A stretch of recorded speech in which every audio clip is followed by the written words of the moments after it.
जय हिंद दोस्तों, the Chronicle post में आपका स्वागत है। भारतीय वायुसेना ने अपनी मीडियम ट्रांसपोर्ट एयरक्राफ्ट के प्रोक्योरमेंट के लिए एक टेंडर जारी किया है, जिसमें एम्ब्रेयर और लॉकहेड मार्टिन जैसी कंपनियों ने अपने एयरक्राफ्ट पिच किए हैं, क्योंकि इस समय भारतीय वायुसेना Antonov AN-32 medium transport aircraft इस्तेमाल कर रही है, जो कि भारतीय वायुसेना ने 1984 में अपनी सर्विस में शामिल किए थे, जो कि समय के साथ पुराने हो चुके हैं। और अनफॉर्चुनेटली 2016 में भारतीय वायुसेना का एक एंटोनोव AN-32 एयरक्राफ्ट दुर्घटनाग्रस्त भी हो चुका है, और इसलिए भारतीय वायुसेना ने अपने ट्रांसपोर्ट फ्लीट को मॉडर्नाइज करने के लिए MTA टेंडर को ओपन किया है। यहाँ हमें समझने की जरूरत है कि इन एयरक्राफ्ट से किस तरह के मिशंस को अंजाम दिया जाता है। तो दोस्तों, युद्ध के समय में ऐसे एयरक्राफ्ट्स का एक बहुत बड़ा रोल होता है, फिर चाहे वो इंटेलिजेंस गैदर करना हो, सर्वेलेंस और रिकॉनेसेंस मिशंस को अंजाम देना हो, या फिर अपनी ट्रूप्स की सप्लाई को सुनिश्चित करना। और यदि हमें किसी दूसरे देश में जाकर मिशंस को अंजाम देना हो, तो भी हम इसी तरह के ट्रांसपोर्ट एयरक्राफ्ट से अपने पैरा ट्रूपर्स को एयर ड्रॉप करते हैं। और इतना ही नहीं दोस्तों,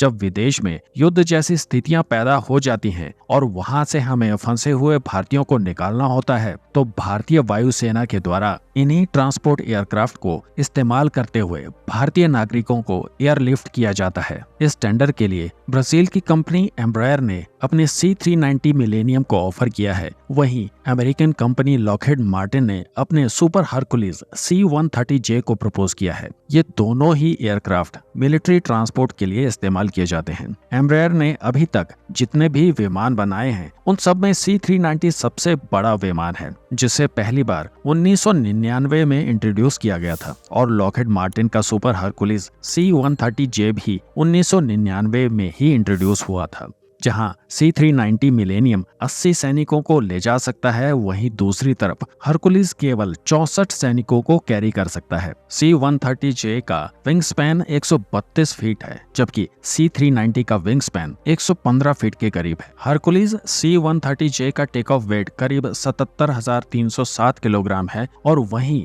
ब्राजील का C-390 86,999 किलोग्राम के वजन के साथ उड़ान भर सकता है। अगर रफ्तार की बात की जाए तो C-130J 670 किलोमीटर प्रति घंटे की रफ्तार से उड़ सकता है, और C-390 की स्पीड 988 किलोमीटर प्रति घंटे की है। हरकुलिस C-130J 3,300 किलोमीटर की रेंज प्रोवाइड करता है। इसका वजन 15.5 टन है, और ब्राजीलियन C-390 से 5,800 किलोमीटर की रेंज मिलती है, जबकि इसका खुद का वजन 15 टन है। इन दोनों की क्रूज स्पीड को कंपेयर किया जाए तो इसमें भी C-390 करीब 870 किलोमीटर प्रति घंटे की क्रूज स्पीड प्रोवाइड करता है, और C-130J के द्वारा केवल 644 किलोमीटर प्रति घंटे की क्रूज स्पीड प्रोवाइड करवाई जाती है। पेलोड कैपेसिटी में भी C-390 हरकुलिस को बुरी तरह से पछाड़ देता है। जहां ब्राजीलियन एयरक्राफ्ट की पेलोड कैपेसिटी 26,000 किलोग्राम है, वहीं C-130J की पेलोड कैपेसिटी केवल 19,051 किलोग्राम की है।